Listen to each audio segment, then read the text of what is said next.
What do our opponents mean when they apply to us the label liberal? If by liberal they mean, as they want people to believe, someone who is soft in his policies abroad, who is against local government, and who is unconcerned with the taxpayer's dollar, then the record of this party and its members demonstrate that we are not that kind of liberal. But if by a liberal they mean someone who looks ahead and not behind, someone who welcomes new ideas without rigid reactions, someone who cares about the welfare of the people, their health, their housing, their schools, their jobs, their civil rights and their civil liberties, someone who believes that we can break through the stalemate and suspicions that grip us in our policies abroad. If that is what they mean by a liberal, then I'm proud to say that I'm a liberal.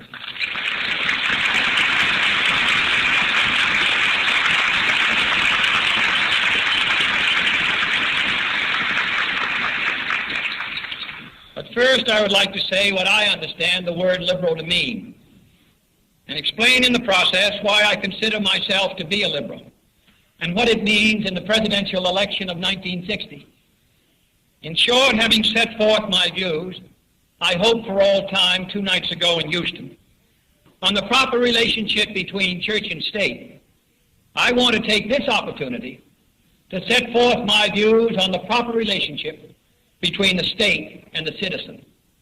This is my political credo.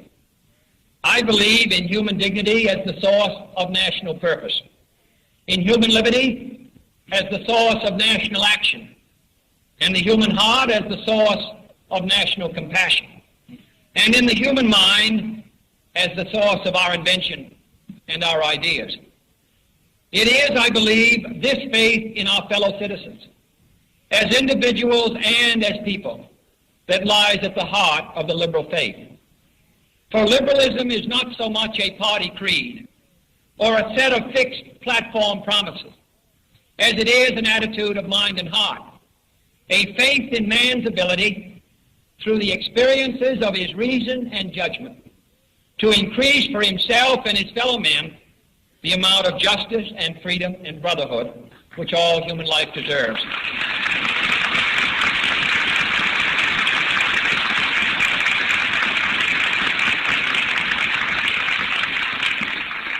I believe also in the United States of America, in the promise that it contains and has contained throughout our history, of producing a society so abundant and creative, and so free and responsible, that it can not only fulfill the aspirations of its citizens, but serve equally well as a beacon for all mankind.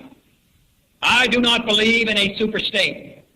I see no magic to tax dollars, which are sent to Washington and then returned. I abhor the waste and incompetence of large-scale federal bureaucracies in this administration, as well as in others. I do not favor state compulsion when voluntary individual effort can do the job and do it well. But I believe in a government which acts, which exercises its full powers and its full responsibilities. Government is an art and a precious obligation. And when it has a job to do, I believe it should do it. And this requires not only great ends, but that we propose concrete means of achieving them. Our responsibility is not discharged by an announcement of virtuous ends.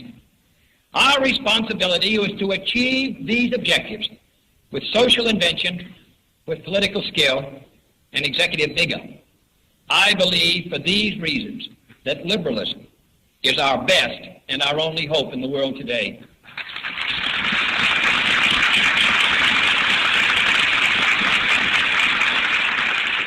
For the liberal society is a free society, and it is at the same time, and for that reason, a strong society. Its strength is drawn from the will of free people committed to great ends and peacefully striving to meet them. Only liberalism, in short, can repair our national power, restore our national purpose, and liberate our national energies. And the only basic issue in the 1960 presidential campaign is whether our government will fall in a conservative rut and die there, or whether we will move ahead in the liberal spirit of daring, of breaking new ground, of doing in our generation what Woodrow Wilson and Franklin Roosevelt and Harry Truman and Adlai Stevenson did in their time of influence and responsibility.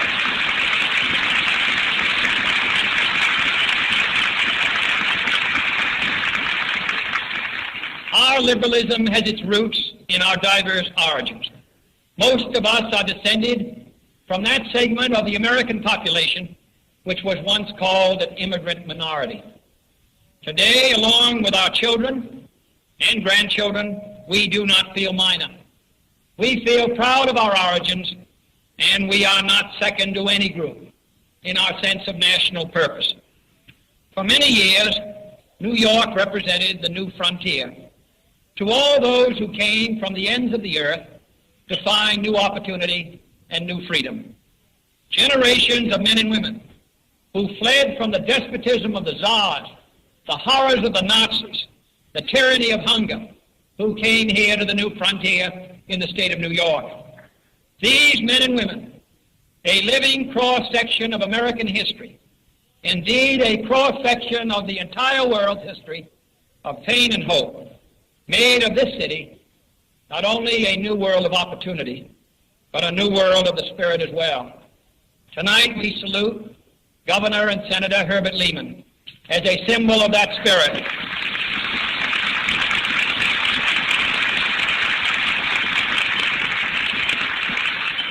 And as a reminder that the fight for full constitutional rights for all Americans is a fight that must be carried on in 1961. Many of these same immigrant families produced the pioneers and builders of the American labor movement. They are the men who sweated in our shops, who struggled to create a union, who were driven by longing for education for their children and for their children's development. They went to night schools.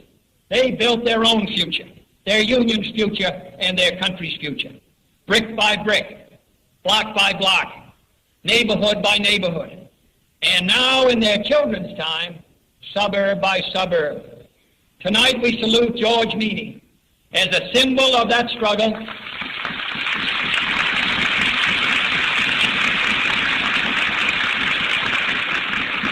and as a reminder that the fight to eliminate poverty and human exploitation is a fight that goes on in our own day.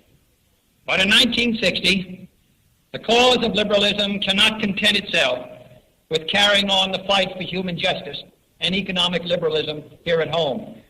For here and around the world, the fear of war hangs over us every morning and every night. It lies expressed or silent in the minds of every American. We cannot banish it by repeating that we are economically first or that we are militarily first, for saying so doesn't make it so. More will be needed than goodwill missions, or talking back to Soviet politicians, or increasing the tempo of the arms race. More will be needed than good intentions, for we know where that paving leads.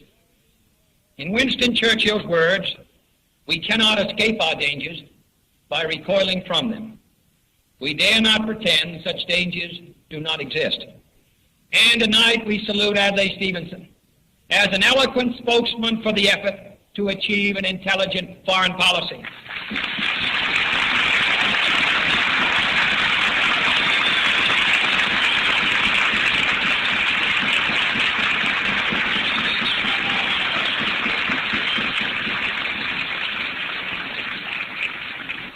Our opponents would like the people to believe that in a time of danger, it would be hazardous to change the administration that has brought us to this time of danger. I think it would be hazardous not to change. I think it would be hazardous to continue 4 more years of stagnation and indifference at home and abroad, of starving the underpinnings of our national power, including not only our defense, but our image abroad as a friend. This is an important election. This is an important election in many ways, as important as any in this century. And I think that the Democratic Party and the Liberal Party here in New York, and those who believe in progress all over the United States, should be associated with us in this great effort. The reason that Woodrow Wilson and Franklin Roosevelt and Harry Truman and Adlai Stevenson had influence abroad and the United States in their time had it was because they moved this country here at home, because they stood for something here in the United States of expanding the benefits of our society to our own people. And the people around the world look to us as a symbol of hope.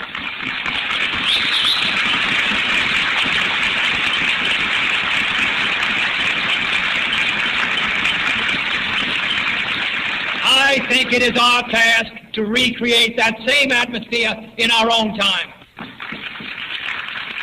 Our national elections have often proved to be the turning point in the course of our country. I am proposing that 1960 be another turning point in the history of the great republic. Some pundits are saying that it's 1928 all over again. I say it's 1932 all over again.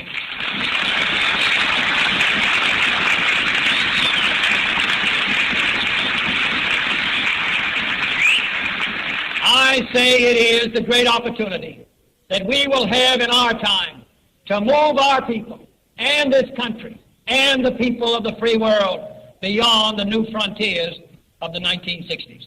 Thank you.